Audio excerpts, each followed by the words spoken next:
Pemerintahan Presiden Jokowi gencar melakukan pembangunan infrastruktur di masa pemerintahannya. Dari banyaknya infrastruktur yang dibangun, ada beberapa di antaranya yang jarang dimanfaatkan bahkan hingga akhirnya tidak beroperasi. Meski pembangunannya memakan uang triliunan rupiah. Contoh infrastruktur tersebut ialah bandara. Ada beberapa bandara yang kini mati suri karena sepi penumpang dan tidak beroperasi. Setidaknya ada 4 bandara yang kini sepi penumpang dan tidak beroperasi.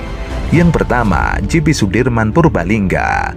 Melihat situs pembelian tiket pesawat, Bandara JP Sudirman saat ini terpantau tidak memiliki jadwal penerbangan lagi. Sebelumnya, bandara ini digunakan maskapai Citylink dengan tujuan Jakarta Purbalingga dan sebaliknya.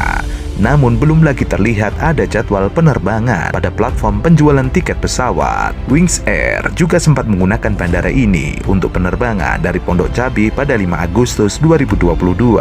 Namun, rute penerbangan itu kembali ditutup pada 19 Agustus 2022 karena sepi penumpang. Dalam keterangan resmi Kementerian Perhubungan, pembangunan Bandara JP Sudirman menelan anggaran 350 miliar yang dikelola oleh PT Angkasa Pura II. Yang kedua, Bandara Ngloram. Bandara ini diresmikan oleh Jokowi pada Desember 2021. Anggaran pembangunannya tercatat senilai 80 miliar. Alih-alih bandara ramai, saat ini bandara justru tidak ada jadwal penerbangan. Bandara tersebut terletak di Cepu, Kabupaten Blora, Jawa Tengah. Ketiga, Bandara Wiryadinata. Bandara yang diresmikan pada Februari 2019 lalu ini mengeluarkan anggaran sebesar 30-45 miliar. Sama seperti sebelumnya, bandara ini sempat tidak beroperasi karena sepi penumpang. Baru pada Agustus 2022, maskapai penerbangan Susi Air membuka penerbangan dari bandara tersebut menuju Bandara Halim Perdana Kusuma. Meski begitu, penerbangan rute Tasikmalaya Jakarta itu hanya bergantung pada permintaan penumpang. Kacau. Saya sudah nggak ada, itu sebulan 5-6 M biaya maintenance listrik, air dan sebagainya. Jadi tidak ada pesawat di sana sekarang? Tidak ada, bos. Siapa yang mau ke situ? Katanya untuk haji. Haji terus mau asramanya di mana? Kan nggak ada asrama. Dari Bandung, jauh, bos. Sekarang Cisumdawu udah mau buka, kemarin longsor. Karena saya sudah bilang waktu lihat ke sana, itu dia memotong bentang alam, bukit itu dipotong. Itu pasti longsor. Saya udah bilang, tolong diturap, diketarmin. Longsor sekarang. Oke, nah itu bandara sudah ada tahun berapa itu? 4-5 tahun yang lalu kan? Iya. Tapi kan nggak ada. Saya ke sana 2-3 kali, saya pusing, nggak ada yang nambah. Jadi nggak ada pesawat di situ? Nggak ada. Kan bandara internasional sebesar itu? Iya, dulu dipaksa oleh Menhub, pesawat situ. Lion, Garuda. Cuman tahan nggak sampai sebulan lah. Orang nggak ada, orangnya 4 orang, 5 orang. Siapa mau bayar aftur? Yang paling lama bertahan, Citylink, akhirnya cabut. Di situ udah dikasih bis gratis dari Bandung. Tapi orang Bandung nggak mau naik bis Damri itu. Kenapa? Karena bukan Mercedes, bos. Lo itu terang-terangan bicara, saya wawancara kok. Damri juga mau dibayar mungkin akhir tahun. Jadi perencanaan inilah yang saya kritisi. 4. Bandara Kertajati Majalengka. Bandara Internasional Jawa Barat Kertajati Majalengka dibangun dengan dana jumbo hingga 2,6 triliun dan diresmikan 24 Mei 2018. Luas area bandara ini merupakan yang terbesar di Indonesia setelah Soekarno-Hatta. Sayangnya, bandara ini berhenti melayani penerbangan reguler berjadwal pada Juli 2019 karena sepi penumpang. Nah, infrastruktur ada, tentu tidak dibikin asal cepat. Yang sekarang ini asal cepat, kereta cepat. Udah molor berapa bulan, cost overrun-nya tinggi sekali. Dan belum selesai sampai hari ini, saya masih membantu. Karena padahal saya orang paling keras mengkritik kereta cepat, tapi ketika APBN masuk, saya harus bantu nanti selesai. Dan itu rumit sekali. Nah, dan tidak diperlukan oleh masyarakat. Masa sih nggak diperlukan, bro? Sekarang gini, stasiunnya di Halim. Kau dari sini ke Halim berapa? Sejam? Kalau macet? Oh, bisa ya. Bisa ya. Halim ke sana? Itu stasiunnya di situ? Stasiun pertama. Dia tidak connecting dengan yang Tanah Abang atau yang di Manggarai ya? Enggak. Harusnya tadinya di Manggarai asalnya, waktu Jepang. Dari Halim, kau ke Padalarang. Padahal kamu ke Bandung kan? Iya. Tapi kau berhenti. Kan masih jauh kan? Ya masih jauh, tapi berhentinya di Padalarang. Kenapa begitu? Nah, tanya Pak Luhut.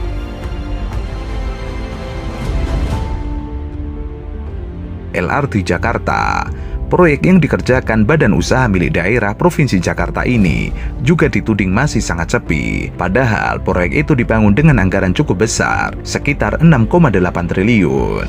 Jumlah biaya pembangunan itu digunakan untuk membuat jaringan kereta api layang sepanjang 5,8 km dari Kelapa Gading ke Velodrome. Jumlah tersebut juga mencakup biaya pembangunan dari depo yang seluas 12 hektar. Sampai saat ini, moda transportasi dalam kota itu masih sangat sepi.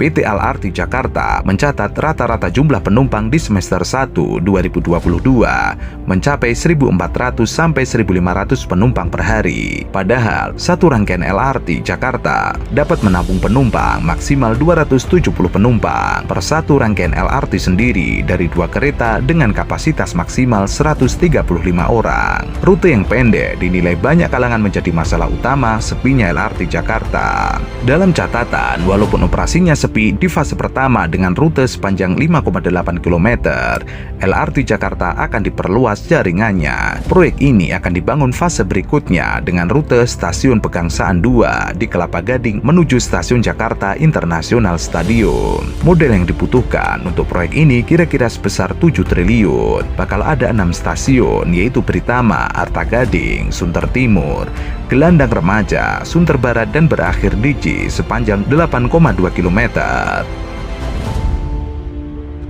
LRT Palembang Sumsel. LRT yang mulai beroperasi sejak tahun 2018 ini disebut-sebut masih sepi. Dari pantauan wartawan pada bulan Januari 2019 lalu, kebetulan saat itu memang LRT baru hitungan bulan beroperasi. Pada satu gerbong kereta LRT nampak hanya terlihat ada 11 penumpang saja. Padahal kapasitas satu gerbong bisa mencapai sekitar 125 penumpang. Selain di gerbong, sepinya penumpang juga terlihat di 13 stasiun karena hanya ada 5-10 penumpang saja yang ada di ruang tunggu. Hal ini terlihat tidak sesuai dengan megahnya stasiun yang ada.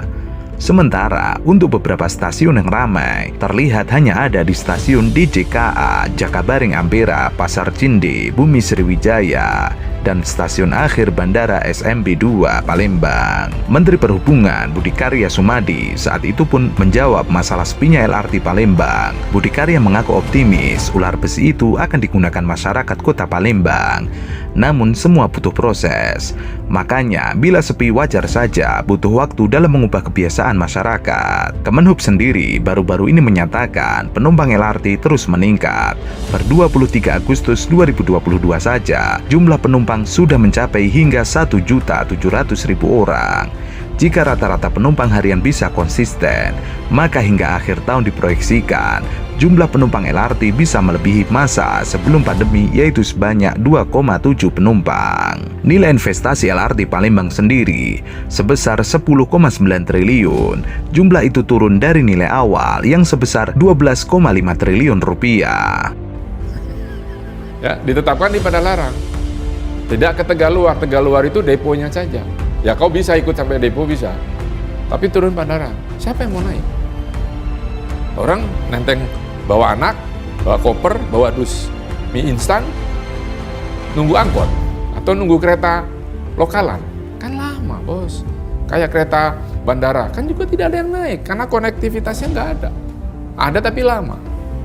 Mending naik taksi depan pintu terminal. Kereta bandara belum efektif ya? Nggak ada yang naik, bos, karena kereta bandara yang di dalamnya itu bukan di dalam terminal, tapi di luar terminal. Coba kau ke bandara internasional, sebut saja, kau kan juga traveler. Tapi aku nggak pernah pakai, Mas. Ya kalau pakai, masa nggak pernah pakai? Belum pernah pakai. Yang di sini? Yang di sini. Ya nggak tahu kau di luar negeri. Oh, di luar. Wah. Nah, kan kau pakai efektif, bos. turun, kau bawa boarding pass. Iya. Naik kereta ke terminal mana? Iya, betul. Kau di sini kan, kau turun, naik kereta itu muter. Baru check-in, terus kau jalan kaki. Iya. Kereta itu awalnya, saya ikut dari awal, dari lombanya segala, itu ada di dalam terminal. Tetapi tiba-tiba dibangun keluar di terminal. Siapa yang bikin seperti ini? Hah? Yang kan Pak Menteri Perhubungan lah tanya. Kenapa dipindah ke depan? Padahal ini di dalam. Pada saat bulan Juni kami mengecek keberadaan bis, itu baru sekitar 104 bis. Nah, kalau kondisi yang sekarang ini, sekarang sudah mencapai sekitar 300 bis. Sebanyak 300 bus berlaber Transjakarta yang mangkrak di Bogor dan Ciputat menjadi sorotan masyarakat, khususnya bagi warga sekitar. Perangkat desa di Bogor menelusuri dan akhirnya menemukan jawaban bahwa pemilik bus-bus di kawasan Dramaga Bogor adalah perusahaan yang sudah dinyatakan pilot. Sementara itu, Kepala Humas Transjakarta Wibowo, ratusan bus yang terbengkalai di perum pengangkutan penumpang Jakarta Ciputat dan kawasan Dramaga Kabupaten Bogor bukan tanggung jawabnya. Namun, Transjakarta enggan berkomentar jauh terkait masalah tersebut. Berikut ini fakta lengkapnya. Pertama, milik perusahaan yang pilot. Keberadaan ratusan bus Transjakarta di kawasan Dramaga Bogor sempat membuat warga sekitar dan perangkat desa setempat bertanya-tanya. Namun, setelah ditelusuri lebih dalam, bus-bus tersebut merupakan aset dari PT Adi Teknik Ekopindo yang berdasarkan keputusan pengadilan niaga dinyatakan sebagai PT yang pilot. Hal itu terungkap setelah warga mengirim surat kepada pemilik bus dan mempertanyakan status bus tersebut. Kedua, tidak ada izin resmi ke kecamatan. PT Adi Teknik Ekopindo tidak perlu melakukan proses perizinan lantaran pemilik lahan merupakan bagian relasi dari kurator tersebut. Bus-bus itu disimpan di kawasan tersebut sebagai aset, namun kondisinya tidak terawat dan berkarat. Ketiga, karatan, namun ada sebagian mesin masih bagus. Ratusan bus didatangkan secara bertahap sejak tahun 2018. Rata-rata kondisi mesin masih bagus, namun kondisi bodi bus sudah berkarat dan rusak. Keempat, berawal dari laporan warga. Keberadaan 300 bus Transjakarta di Bogor membuat warga sekitar resah. Warga pun segera melapor ke pihak kecamatan untuk penyelidikan. Laporan terkait keberadaan bus-bus tersebut segera ditindaklanjuti. Saat mendatangi kawasan tersebut, pihak kecamatan hanya bertemu dengan penjaga lahan. Ini ada 100. Ada 100 bis. Sekarang ada 300. Sekarang lebih dari 100. Iya, 300. Kondisi bis sendiri Ada yang diderek, ada yang di bawah jalan. Itu dari mana, Pak? Enggak, ada yang dari Jakarta. Dari Jakarta. Ada Cibinong. Jadi perawatan aja. Iya, disimpan aja. Kelima, tanggapan Humas Transjakarta. Keberadaan bus berlabel Transjakarta ternyata menjadi sorotan pihak Transjakarta. Ratusan bus yang terbengkalai di Bogor dan Ciputat bukan milik mereka. Hingga saat ini, bus yang sedianya menghiasi jalan ibu kota Jakarta hanya menjadi penghias lahan kosong dan menunggu dimakan waktu. Sementara itu, DPRD DKI Jakarta belum mau langsung mengizinkan Pemprov DKI Jakarta melakukan lelang 417 bus Transjakarta yang terbengkalai. Pengajuan lelang dengan perkiraan nilai 21,3 miliar ini diajukan pada rapat Komisi C DPRD DKI Jakarta. Anggota Komisi C DPRD DKI Jakarta S. Andika menyebut pihaknya tidak mau asal memberikan stempel persetujuan penghapusan aset tersebut, sebab ia mengaku belum mendapatkan penjelasan rinci dari Pemprov DKI Jakarta soal alasan ratusan bus tersebut bisa terbengkalai. Pihaknya membutuhkan data yang valid, data yang lengkap, karena juga kebetulan mengetahui persis proses pengadaan barang ini saat di periode 2009 sampai 2014. Karena itu, Komisi C memutuskan menunda rapat tersebut sampai waktu yang belum ditentukan. Andika berharap pada pertemuan selanjutnya, pihak Pemprov bisa memberikan jawaban kunci. Selain itu, para anggota Dewan Komisi C juga berencana meninjau lokasi penyimpanan bus tua secara langsung. Andika menyebut ia dan rekannya ingin memastikan agar nantinya jika penghapusan aset dilakukan, tetap sesuai dengan aturan yang berlaku. Selain itu, ia mengaku khawatir rencana penghapusan aset ratusan bus terbengkalai lewat lelang itu menjadi masalah. Pasalnya, mantan Kepala Dinas Perhubungan DKI Jakarta, Udar Pristono, terbukti melakukan korupsi pengadaan armada bus Transjakarta senilai 1 triliun. Sementara itu, sebanyak 36 unit bus bekas Transjakarta mangkrak di Terminal Pulau Gadung, Jakarta Timur sejak 2017. Bus tersebut merupakan hasil pengadaan 2011 dan beroperasi sejak 2013 yang beroperasi di Koridor 2 Harmoni Pulau Gadung dan Koridor 3 Kalideres Harmoni. Dari 36 unit bus tersebut hanya tersisa 21 unit karena ulah komplotan pencuri. Sekretaris Komisi C DPRD DKI Jakarta menyayangkan terjadinya pencurian spare part bus bekas Transjakarta. Hal ini diduga akibat kelalaian Disub DKI Jakarta yang tidak melakukan pengamanan maksimal serta lamban dalam memproses penghapusan aset sehingga bus mangkrak terlalu lama. Ia khawatir tidak utuhnya kondisi bus bakal menurunkan harga bus-bus tersebut. Jangan sampai nanti aset yang sudah susut harga menjadi 100 juta, susut lagi menjadi 10 juta. tolong segera kasih ke Badan Pengelolaan Aset Daerah buat dilelang, supaya jangan sampai menyusut terus. Sementara itu, Pemprov DKI Jakarta mengajukan permohonan persetujuan penghapusan aset berupa 417 unit bus bekas Transjakarta, yang juga termasuk 36 unit yang terparkir di Terminal Pulau Gadung. Bus-bus tersebut bernilai 21,3 miliar dan akan dilelang oleh Dirjen Kekayaan Negara. Bus tersebut sudah diajukan untuk dihapus asetnya sejak 2018. Namun, karena proses yang panjang, Pemprov DKI Jakarta melalui mantan Gubernur DKI Jakarta Anies Baswedan baru mengajukan permohonan persetujuan penghapusan aset pada April 2022 dan diterima pada Juli 2022. Mungkin langkah dari Dinas Perhubungan nanti kita akan cek persyaratan teknis dan layak jalannya. Apakah memang kendaraan itu masih dapat digunakan atau tidak, atau memang dibisituakan. Untuk keseluruhan bus keberadaannya ada di penyedia. Jadi itu menjadi tanggung jawab penyedia ada di mana, kami tidak ikut di dalam terhadap penyimpanan dan seterusnya.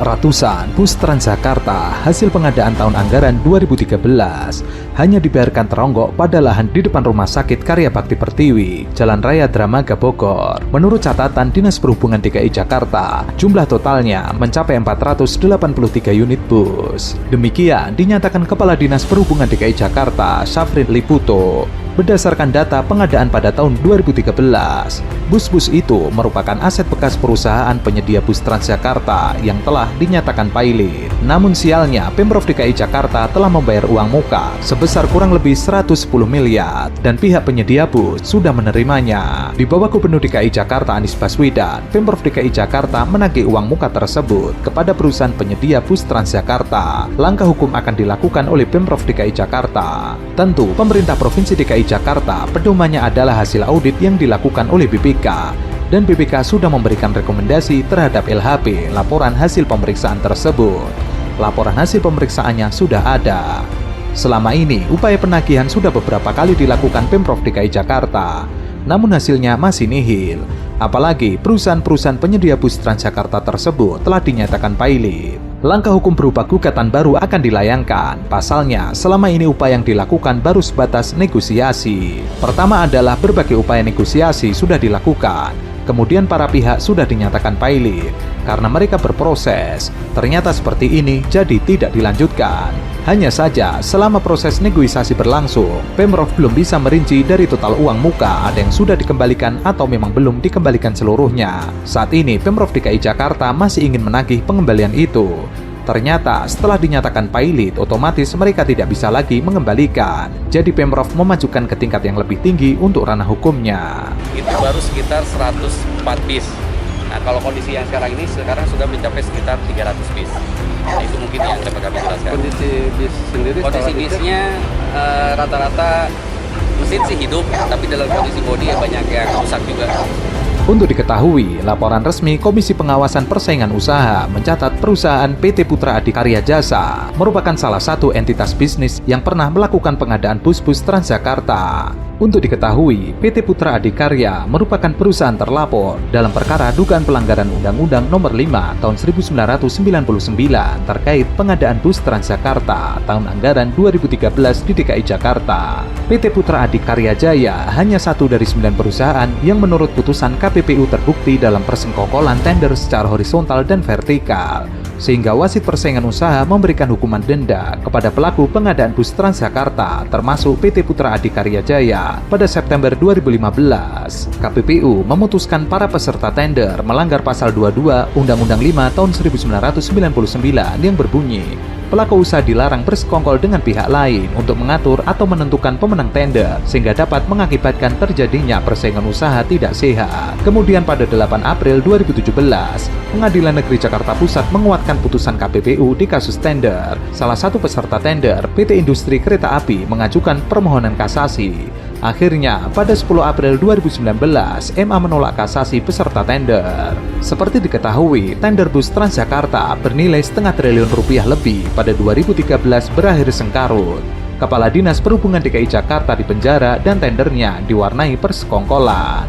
Di bawah kepemimpinan Gubernur DKI Jakarta Anies Baswedan, persoalan ini kemudian kembali digulirkan ke ranah hukum. terutama bagi perusahaan penyedia pengadaan bus Transjakarta. Pihak Pemprov mengambil langkah hukum berdasarkan laporan hasil pemeriksaan Badan Pemeriksaan Keuangan. Sejauh ini, Pemprov DKI Jakarta sudah menyetor uang muka sekitar 110 miliar untuk pengadaan bus. Nominal tersebut harus dikembalikan oleh pihak ketiga.